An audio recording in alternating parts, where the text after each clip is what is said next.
Chers auditeurs, bonsoir et bienvenue dans le 4e numéro. Dans le précédent numéro, nous avions partagé avec vous des astuces simples pour vraiment comment adopter le respect en ligne et soigner votre image.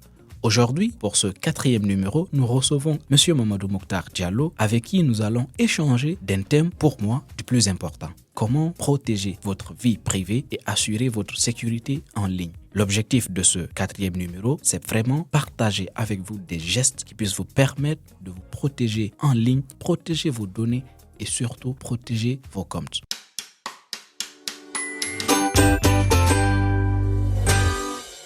Monsieur Mokhtar, bonsoir et bienvenue. Bonsoir encore une fois de plus. Merci encore pour l'invitation. Et ce que nous faisons là, c'est très important. C'est aussi ça l'objectif d'Africtivist, Citizen Lab Guinée. C'est pour donner des astuces, des conseils sur le numérique, être un citoyen modèle, faire la promotion de la démocratie, de la bonne gouvernance, du développement participatif. Donc, c'est très important et ça commence par ces podcasts-là, sensibiliser les citoyens. Merci beaucoup pour cet autre numéro et j'espère qu'on va pouvoir aborder le thème de façon très responsable. Alors, merci. Nous vous remercions d'être venus aujourd'hui encore partager avec nous et nos auditeurs. Aujourd'hui, ce numéro, il est vraiment important parce que si on fait également une lecture de ce qu'il y a sur les réseaux sociaux, nous voyons souvent des gens qui sont victimes de piratage de comptes. Nous voyons aujourd'hui des gens qui ont des sécurités faibles à travers leurs différents comptes ou parfois même des gens qui n'ont pas vraiment de sécurité. Donc, aujourd'hui, ce numéro, l'objectif, c'est que vous partagiez avec nous et nos auditeurs des astuces vraiment qui puissent les aider à sécuriser leurs réseaux sociaux et leurs différents comptes pour pouvoir protéger leur vie privée en ligne. C'est très important. D'autant que vous l'avez dit à Africtivist, nous faisons la promotion de cette citoyenneté augmentée-là et ça commence déjà par vraiment être un citoyen sûr et en sécurité en ligne pour pouvoir embarquer d'autres personnes. Donc, bonsoir et bienvenue, nous sommes à vous. Merci beaucoup. Comme on aime le dire, tout est important, mais il y a les importants parmi les importants. Ouais. Et cet autre numéro, la protection de la vie privée, sécurité numérique, c'est très, très important. Parce que sur Internet, il faut savoir qu'on est tous vulnérables. Personne n'est en sécurité là-bas. Si tu baisses la garde, ne serait-ce que quelques secondes, quelqu'un va prendre le contrôle de tes comptes. Et en ce moment, il aura accès le plus souvent à ta vie privée. Et il va utiliser ça pour te faire du chantage. Ouais. Et ça pousse même certains à se suicider. Ouais, parce qu'ils ne souhaiteraient pas que ce que la personne a eu accès partage ça avec son entourage. Et c'est le cas, comme je dis qu'on est tous vulnérables, il faut savoir aujourd'hui qu'il y a des personnes, si je prends par exemple les brouteurs, tout leur boulot, c'est d'allumer l'ordinateur le matin, passer par les comptes qui sont vulnérables, prendre le contrôle, revenir faire du chantage à ces personnes-là. Et pour ça, ce qu'on va partager ici, on va pas partager des astuces qui sont très compliquées. Je pense qu'il faut commencer d'abord par les mots de passe. Okay. Les mots de passe, il faut savoir qu'il faut utiliser des mots de passe complexes, pas des mots de passe simples. Et chez nous, malheureusement, les gens, ils utilisent leur propre numéro de téléphone pour en faire un mot de passe. Ou certains même la date de naissance. Ou certains la date de naissance. 4 chiffres. Ou certains le nom de leur ville. Ça ne se fait pas.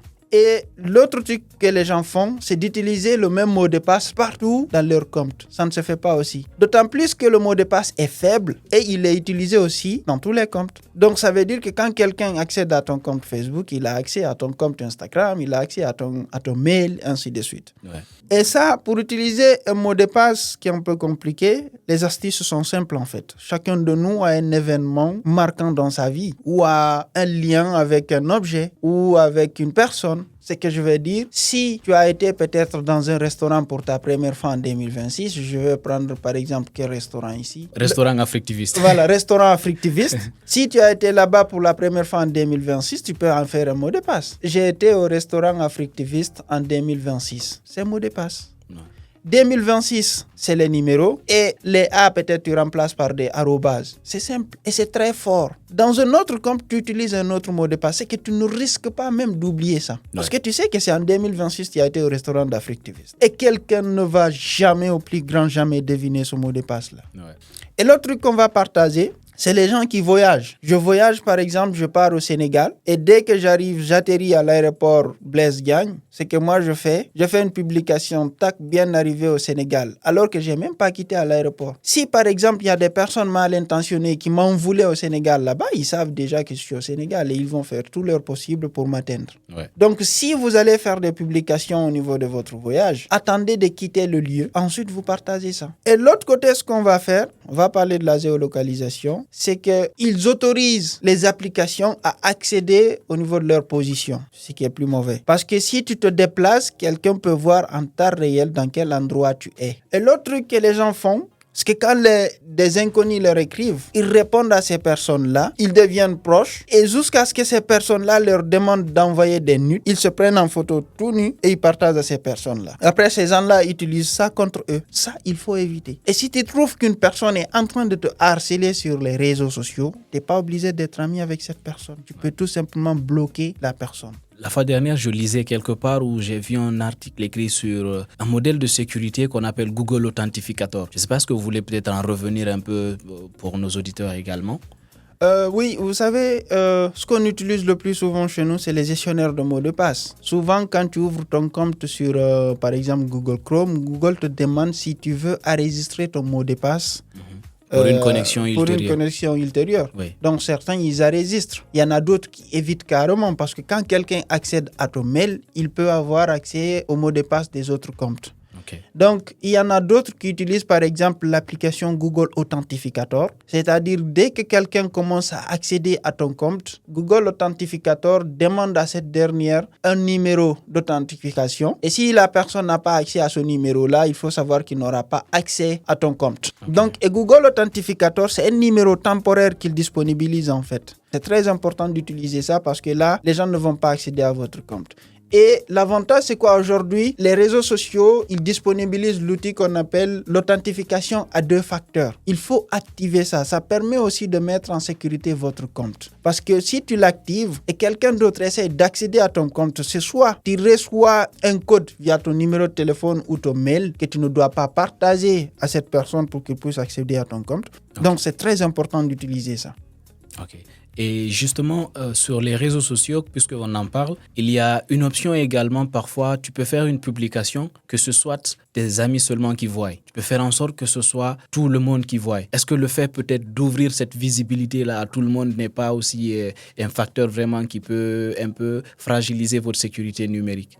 Bon, là, ça dépend de l'objectif que tu te fixes pendant que tu fais la publication. Ok. Si se trouve que toi, tu fais la promotion d'un produit, d'un service ou de ton organisation, là, tu es amené à montrer la publication à tout le monde. Okay. Mais si tu sais que, par exemple, c'est des informations, tu ne voudrais pas que ces informations-là se retrouvent dans le public, là, tu peux contrôler et dire que c'est mes amis seulement qui verront ça. Okay. Donc, l'idéal, c'est de ne pas avoir 5000 amis. Pratiquement, sur ces 5000 amis-là, tu n'échanges même pas avec les 20. Ouais.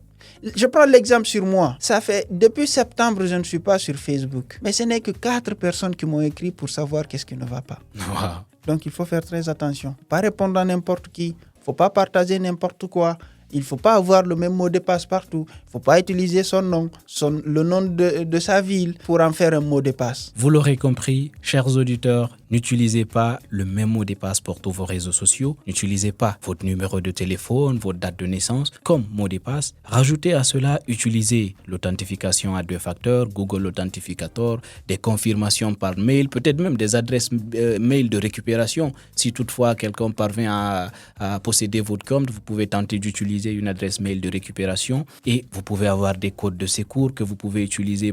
Une chose peut-être que moi je voudrais partager avec les gens, c'est de vraiment supprimer vos historiques de navigation. Parfois c'est très important, on ne veut pas tout perdre, mais épingler ce qui vous intéresse et supprimer l'historique de navigation parce que parfois vous commissionnez des gens sur votre ordinateur et ils viennent trouver vos historiques de navigation. Ils se permettent parfois de circuler, peut-être de modifier votre mot de passe à votre insu. Et voilà ce que moi aussi je voulais dire. Et peut-être en quelques mots, si vous voulez rajouter autre chose, M. Mokhtar, sinon c'est la fin de ce numéro encore. Pas grand-chose à rajouter, c'est juste encore revenir sur ce que j'ai dit. C'est de dire aux utilisateurs de faire très attention avec qui ils interagissent sur les réseaux et surtout d'utiliser un mot de passe qui est complexe. Les gens n'auront pas accès à vos comptes jusqu'à nuire votre image et même nuire l'image de vos amis. Vous l'aurez compris, chers auditeurs, c'était le 4e numéro de notre série podcast portant sur l'utilisation rationnelle des réseaux sociaux qui vous est présenté par Africtivist Citizen Lab Guinée. Moi aussi, si je devais vous dire un dernier truc, c'est que je vous invite à aller vérifier vos paramètres de confidentialité à partir de l'instant où vous écoutez ce podcast. Et on se dit au prochain numéro.